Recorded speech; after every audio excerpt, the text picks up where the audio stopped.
Romeo की पत्री 12वां अध्याय।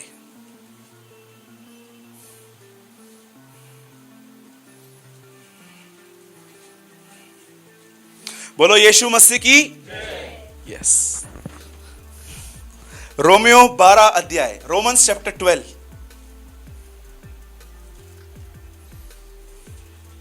सब खोल लीजिए अगर आपको मेरी तरह बाइबल है। 221 नंबर पेज है।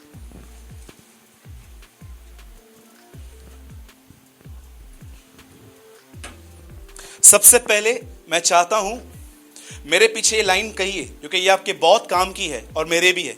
बोलिए, आपके हार और जीत में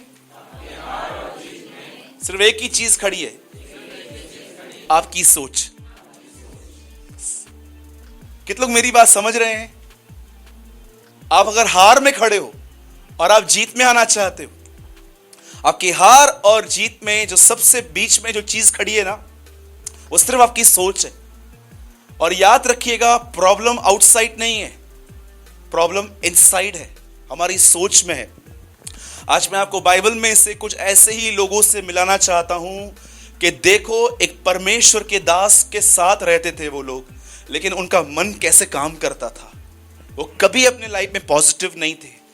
आप जानते हो, मैं आपको सच कहता हूं, हमारी लाइफ में जिस चीज से हमें सबसे पहले डील करनी चाहिए ना, वो है हमारी नेगेटिव सोच से। We are so negative. हम जब किसी को कॉल करते हैं ना, और जब वो दूसरी बार 2 बार हमारा फोन नहीं उठाता है ना, तीसरी बार हम अपने अंदर कचरा डालना चालू कर देते हैं। बड़ा आदमी है यार, फोन नहीं उठाता है मेरा। क्या आपको पता भी है वो कहां पर है? वो अपना फोन चार्ज करके रख के गया है, उसका फोन कहीं उससे दूर पड़ा हुआ है। हम लोग बहुत जल्दी, आप आज थोड़ा ऑनेस्टली बैठिए। आज मैं चाहता हूं आप खुले हार्ट से बैठिए। कई बार ऐसा लगता है आपको कि आपके पास, घर के पास से कोई गुजरा और वो हमेशा आपके घर पे 2 मिनट के लिए आता था और वो वहां से निकला और उसने आपको जय मसीह नहीं किया। हम लोग नेगेटिव सोचना स्टार्ट करते हैं, एटीट्यूड आ गया है इनके अंदर। क्या आपको पता भी है किसकी डेथ हो गई थी? वो भाग रहा था वहां पर। हाँ जी, एक लड़का लड़की, अगर एक कजन ब्रदर और एक कजन सिस्टर आपस में घूमती हैं, हमको पता भी नहीं है कि वो कौन है, और हम लोग सोचने लगते हैं कुछ चक्कर है।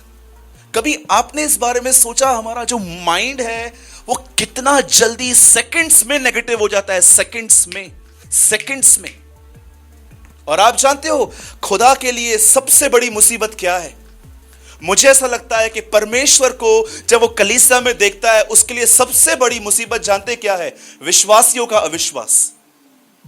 That is a greatest problem in believers, कि ये बिलीवर्स हैं लेकिन ये पूरी तरह से अनबिलीवर हैं। मैं चाहता हूं आप पहले वर्ड पढ़िए। कोई आकाश में पढ़िए 12 का 2। बाइबल कहती है इस दुनिया की तरह मत बनो, परंतु सॉरी नहीं, बुद्धि नहीं है भाई, ये ट्रांसलेट डिलीट कर तू। कोई और पढ़िए। हाँ, इस संसार की तरह न बनो। सदृश मतलब इस दुनिया को कॉपी मत करो, परंतु तुम्हारी सोच के नए हो जाने से। बाइबल नहीं कहती है पहले चाल चलन बदलो, बाइबल कहती है सबसे पहले तुम्हें अपनी सोच बदलनी है। वो सोच कैसे बदलेगी? क्योंकि बचपन से हम नेगेटिव में रहे हैं। आगे पढ़िए।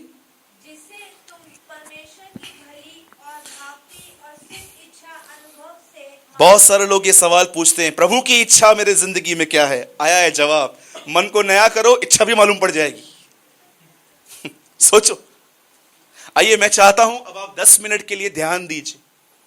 मैं बहुत विस्तार से आपको बताता हूं कि एक्चुअली हमें क्या करना चाहिए। और देखिए, मुझे तो खुदा ने इन दिनों में ऐसा कहा है, हम लोग तो चर्च में इन दिनों में हमें सच में एक बड़ी प्लेस चाहिए, और परमेश्वर ने हमें कहा है बाय फेथ। अब तो हमें अभी एक रियल युद्ध अब शुरू हुआ है कि फेथ का, कि जब हम देख रहे हैं कि कोई कुछ भी कहे लेकिन परमेश्वर हमें दे देगा। आमीन। अब सुनिए, यहां पर आप जानते हैं बाइबल एक जगह पे ऐसा कहती है कि एक समय था जब परमेश्वर ने इब्राहिम से कहा कि तेरा जो वंश है वो 400 साल तक गुलामी में रहेगा, राइट? लेकिन आप में से कितने लोग ये बात जानते हैं, ये लोग गुलाम 30 साल और अधिक रहे थे। 430 ईयर्स इन्होंने सफर किया। और 430 साल के सफर करने का कारण यह था क्योंकि मूसा तैयार नहीं था। और जानते हैं फिर क्या हुआ? जब ये लोग वहां पर रहते थे, आप में से कितने लोग के बाद जानते हैं उनकी लाइफस्टाइल मिस्र में कैसी थी, वो इजिप्ट में कैसे रहते थे? बहुत सारे लोगों ने पुराना नियम नहीं पढ़ा है, इसलिए मैं आपको बहुत विस्तार से समझा रहा हूं। आप जानते हैं उन लोगों को वहां पर खाने के लिए क्या मिलता था? नॉनवेज, मीट, बहुत सारी डिशेस मिलती थी। और जब मूसा उनको वहां से बाहर निकाल के आया, आप देखो उनका झगड़ा ही सिर्फ खाने पीने की वजह से था। वो जब भी उनको नहीं मिलता था, मूसा को बोलते थे ये क्या है, ये क्या है, ये क्या है। आप जानते हो उनका झगड़ा हमेशा मूसा के साथ रहता था। और एक दिन क्या हुआ, जब परमेश्वर ने मूसा से कहा कि इन लोगों को यहां से निकाल और उस देश में ले जा जिसका भागी मैं तुम्हें बनाऊंगा। आप जानते हो 20 लाख पुरुष, स्त्रियां और बच्चे वहां से निकले। और बाइबल कहती है किसी भी रास्ता नहीं पता था, इस रास्ते को लीड सिर्फ एक आग का खंभा कर रहा था। और जैसे जैसे वो वहां पर पहुंचे, अब जानते हैं वहां पर क्या हुआ? जब ये उस देश के बाहर आए, जब उस देश के बाहर खड़े थे, और बाइबल कहती है प्रभु ने इनसे कहा अब एक काम करो, इस झुंड में से 12 लोग निकालो, अलग अलग गोत्र के। और मूसा ने 12 लोगों को अलग किया और प्रभु से कहा प्रभु अब क्या करना है? प्रभु ने इनको बोला अब इनको एक काम कर, इनको जाके इस देश में बेच, और देश के अंदर वो 7 चीजें देखेंगे कि वहां की जमीन कैसी है, वहां के लोगों के पास रिच है कि नहीं है, वहां पर ये कैसा है। आप पढ़ सकते हो, परमेश्वर ने, मूसा ने उन्हें 7 चीजें चेक करने के लिए कही। और जानते हो हुआ क्या? जैसे ये 12 लोग उस देश में गए पूरी डिटेक्टिव करने के लिए कि ये देश कैसा है, जैसे वो वहां से बाहर निकले, 40 दिन तक वो वहां पर रहे और वो अपने हाथ में उपज लेकर आए। आप जानते हो लोगों ने रिपोर्ट क्या दी? उनके मन देखो कैसे काम कर रहे थे, वो बिल्कुल वैसे ही चल रहे थे जैसे उनको नहीं चलना चाहिए था। जैसे वो बाहर आते हैं, उनके कन्फेशन देखो, जैसे वो बाहर आए वो कहते हैं वो देश अति उत्तम है, उस देश की जो भूमि है बड़ी उपजाऊ है, उस वहां पर जो है बहुत कुछ है। लेकिन जानते उनका लास्ट कन्फेशन क्या था? हम वहां नहीं जा सकते, हम वहां नहीं जाएंगे। जानते हो क्यों? वो कहते हैं हमने वहां पर ऐसे लोग देखे हैं जिनकी हाइट है ना 17, 17, 18, 18 फीट की है, और हम उनके सामने टिड्डियों के समान है। आप जानते हो 10 लोगों ने यह रिपोर्ट दी, लेकिन जो 2 लोग थे जिसका नाम था यहोशू और कालेब, वो वहां पर खड़े होकर कहते हैं, बोलते हैं ऐसा तो कुछ भी नहीं है, हम जाएंगे वहां पर, प्रभु हमारे साथ है, हम लड़कर आएंगे। और जानते हो कालेब ने क्या किया?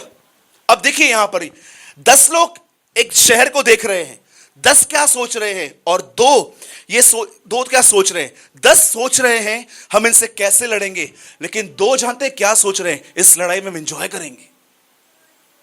जानते हो वो 2 क्या बोलते हैं? इनका कन्फेशन याद रखो। 10 कन्फेस जानते हैं क्या कर रहे हैं? हम वहां नहीं जाएंगे। 2 लोग जानते हैं इस लड़ाई के लिए क्या बोलते हैं? वे हमारी रोटी ठहरेंगे। कितने लोगों ने कन्फेशन पढ़ा है उन दोनों का? वे हमारी रोटी ठहरेंगे, छाया उनकी तरफ से हट गई है, यहोवा हमारे साथ है, सिर्फ एक काम करो, बलवा मत करो। आप जानते हो यहोशू और कालेब ने जब उनको देखा, तो अब मुझे बताइए खाना बनाने में स्ट्रगल है कि खाने में स्ट्रगल है? आपके हाथ में करी आती है, चावल आता है, राइस आता है, आप खा के उसको सोल में एंजॉय करते हो, पर आपको पता है किसी ने 2 घंटा खड़े होके पसीना बहा के उसे बनाया है। वो ये नहीं कहता है हम इनकी रोटी बना देंगे, ये बोलता है ये हमारी रोटी ठहरेंगे। इसका मतलब क्या है? यहोशू और कालेब वहां पर गए और उन्होंने क्या देखा? मजा आएगा इधर, अरे पिस जाएंगे ये लोग हमें। लेकिन 10 लोग क्या सोच रहे थे? नहीं नहीं नहीं। अब मैं ये बात सोच रहा था, प्रभु इन दोनों के अंदर ये बात है और 10 के अंदर ऐसा है, ऐसा क्यों? क्या कारण था? मैं आपसे एक सवाल पूछता हूं। आज कई बार क्या होता है ना, हमारी सोच जानते हैं कैसी होती है? एक चर्च है, वहां पर 10,000 लोग जाते हैं, हमको सबको लगता है कि अरे यार ये मेगा चर्च है, इधर कुछ होता रहेगा। लेकिन एक ग्रुप है 70-80 लोगों का, ये डिस्पाइस लोग हैं। क्या कोई जानता था कि खुदा 10 लोगों के साथ नहीं, इन 2 के साथ था खाली? Tell me. इसीलिए यीशु ने कहा हे छोटे झुंड मत डर, क्योंकि मेरे पिता को यह बाया है कि तुम्हें राज्य दे। कई बार हम लोग को हमारी सोच जो है ना वैसे लगती है, जहां पर 10-15 हजार लोग हैं, मेगा चर्च है, यहां पर खुदा काम कर रहा है। पर आपको नहीं पता है, परमेश्वर कभी कभी ऐसे छोटे ग्रुप्स में काम करता है जिसको आप सोच भी नहीं सकते हो कि खुदा उनके साथ है। आप जानते हो इन दो में क्या प्रॉब्लम, इन दो में अच्छी बात क्या थी और इन 10 में बुरी बात क्या थी? हां, आप देखो, आज स्टूडेंट्स जब पढ़ाई करने के लिए बैठते हैं, मेरे पास एक बार नागपुर में एक परिवार मुझसे मिलने आया और उन्होंने मुझसे कहा, हमेशा ब्रदर मेरे बच्चे फेल हो रहे हैं, ये फेल वो फेल, सबका नाम ही बोला, फेल्यूर्स हैं। मैंने उनको एक बात कही, मैंने कहा जानते हो बच्चे पे पढ़ाई करते हैं तो उनके अंदर पढ़ाई क्यों नहीं घुसती है? कई बार आपने कई बच्चे देखे होंगे, एक होता है कि वो सच्ची में उस वो जो इंटेलिजेंसी होती है ना, उसमें नहीं जन्मे बेचारे। कुछ लोग होते हैं जो बहुत धीमे से पढ़ाई करते हैं, लेकिन आपको पता है कई बच्चे जब पढ़ाई करते हैं तो उनका मन जानते क्या रहता है? वो सिर्फ अंदर से डरे हुए रहते हैं, क्या ये आएगा, क्या ये नहीं आएगा। जो पढ़ते हैं वो तक भूल जाते हैं। मेरे भाइयों और बहनों, मैं आपको ये समझाने की कोशिश कर रहा हूं, क्या आप अपनी नेगेटिव थिंकिंग से डील कर रहे हो इन दिनों में? हाँ, जब आप देखते हो कि आपका परिवार प्रभु यीशु मसीह को अभी तक मान रहा नहीं है, क्या आप ये कहते हो नहीं, कुछ लिखा हुआ है बाइबल में, मेरी वो थिंकिंग है, ये मेरी थिंकिंग नहीं है, ये मेरी सोच नहीं है? आप जानते हो उन दो लोगों में अच्छी बात क्या थी? एक अच्छी बात ये थी, अब सुनिए, उन्होंने देखा था कि लाल समुद्र कैसे दो भाग हुआ। उन्होंने ये बात देखी थी कि कैसे 40 साल तक हर दिन मन्ना नीचे गिरता था। वो जानते थे कि 40 साल से हम एक चप्पल पहन के घूम रहे हैं, वो चप्पल तक नहीं घसी है हमारी आज तक। आप जानते हो वो एवरी डे देख रहे थे कि परमेश्वर कैसे बादल के खंबे में चल रहा था, आग के खंबे में चल रहा था। उन लोगों ने वो ग्रिप थे इन बातों से। मैं चाहता हूं इस बात पे सब ध्यान दीजिए। आप संडे आए थे, फ्राइडे आए थे, और भी कोई मीटिंग आपने अटेंड की होगी, कॉटेजेस मीटिंग वगैरह। लिसन, आपने जब आपके कानों में जब वचन अंदर जा रहा था, ये बोलना बहुत आसान है कि भाई आपने मीटिंग बहुत अच्छी ली, लेकिन कितने लोग उसे ग्रिप कर देते हैं। ग्रिप, ये मेरे लिए था आज।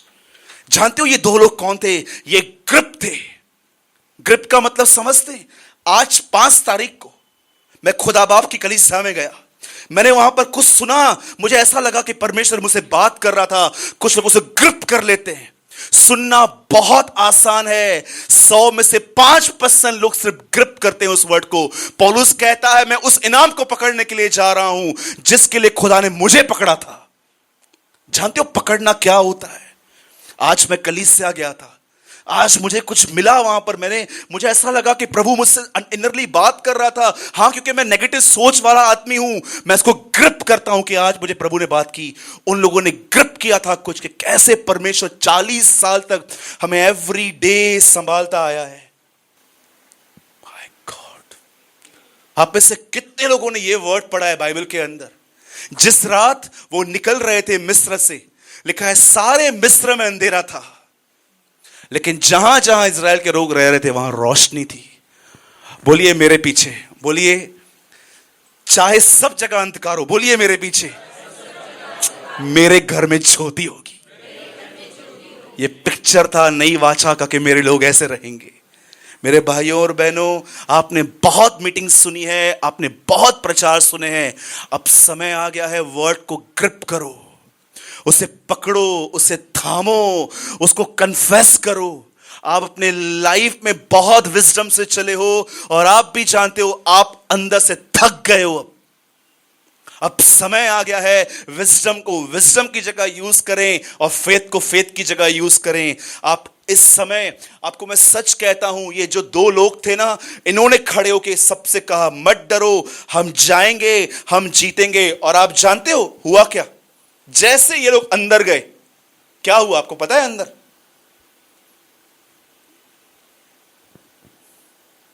हाँ जी, क्या हुआ मुझे बताइए। जब ये यहोशू कालेब सब अंदर गए लड़ने के लिए, कोई जानता है ये लड़ाई वो कैसे जीते?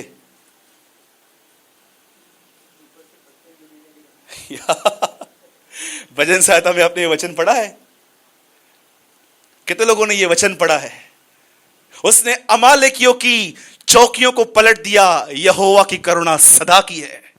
कितने लोगों ने ये पढ़ा है? उसने लाल समुंदर को दो भाग कर दिया, उसकी करुणा सदा की है। आगे लिखा गया है, वह जो मन्ना गिरता था उसकी करुणा सदा की है। ठीक उसके बाद आप पढ़ना, लिखा है उसने आसमान से भारी भारी पत्थर फेंके, उसकी करुणा सदा की है। जैसे वो अंदर गए, वो विश्वास से गए, खुदा ने लोगों पे पत्थर फेंके थे, वो खत्म हो गए। एक लास्ट चीज मैं बता के मैं पूरा कर रहा हूं। आप जानते हैं किस आदमी को बाइबल में यह कहा गया कि इस लड़ाई में तुम्हें लड़ना नहीं होगा? कोई उसका नाम जानता है? हां जी, कितने लोग उसका नाम जानते हैं जिससे यह कहा गया कि इस लड़ाई में तुम्हें लड़ना नहीं होगा? यस, यहोशापात। क्यों उसे यह कहा गया? उसे क्यों यह कहा गया कि तुझे लड़ना नहीं पड़ेगा? आप जानते हो एक चीज उसने की, 90% बिलीवर्स ये नहीं करते हैं। जानते हो उसने क्या किया? उसने अपनी विपत्तियों में परमेश्वर को ढूंढा। ही सीक द लॉर्ड। वो बैठा नहीं रहा। याद रखिए, डर आना, चिंता आना पाप नहीं है, पर डर में चलते रहना, चिंता में चलते रहना एक गुनाह है। 10 आज्ञाओं में जो सबसे टॉप पर जो सिन है ना, जानते हैं वो कौन सा है? सबसे टॉप पर कि तू मुझे छोड़ किसी ईश्वर को मत मानना। और आप जानते हैं नए नियम में जो यीशु मसीह ने कहा, उस पर टॉप पे सिन कौन सा है? सबसे बड़ा, सबसे टॉप पे सिन है अविश्वास। वैसे मैं हमेशा मीटिंग को इनकरेज के साथ पूरी करता हूं, लेकिन आज के दिन मैं मीटिंग को एक ऐसी प्लेस पे खत्म कर रहा हूं। मैं जानता हूं ये प्लेस इनकरेजमेंट की नहीं है, लेकिन एक ट्रुथ है। आप जानते हैं यीशु मसीह ने हर जगह पे काम किया, हर प्लेस पे उसने मुर्दे चलाए, बीमारों को चंगा किया, दुष्ट आत्माएं निकाली, कोड़ियों को शुद्ध किया। लेकिन एक ही प्लेस थी जहां पर उसे महसूस किया कि पवित्र आत्मा उसके अंदर से मूव नहीं हो रहा था, वो कोई काम नहीं कर पा रहा था वहां पर। और जानते हो उस नगर का नाम क्या है? नासरत। क्या था वहां पर ऐसा कि परमेश्वर ने से कहा यहां कोई काम नहीं करना, निकल यहां से? लिखा है उनके अविश्वास के कारण यीशु उनके साथ कुछ नहीं कर पाया। वरन पतरस भी, जिसे यह कहा गया था आ, वो भी डूब गया। क्यों? क्योंकि उसने परमेश्वर के वचन पर विश्वास नहीं किया। मेरे भाइयों और बहनों, मैं आपको यही कहना चाह रहा हूं, परमेश्वर के वचन को ग्रिप करो। अगर आप देख रहे हो ना आपके घर में कोई बच्चा है, वो बीमार है, लो एक वर्ड कन्फेस करो। आपको कहां भी उसे ले जाने की जरूरत नहीं पड़ेगी, परमेश्वर से वहां चंगा करेगा। यीशु मसीह के नाम से आपको कहता हूं। अगर आप देख रहे हो ना कि आपके घरों के अंदर माहौल खराब हो रहा है, झगड़ों के अंदर, लो वर्ड और कहो प्रभु आप इसलिए प्रकट हुए ताकि शैतान के कामों को नाश करें। मैं आपको सच कहता हूं, आप महसूस करोगे एक रॉन्ग इन्फ्लुएंस आपके घर से बाहर जा रही है।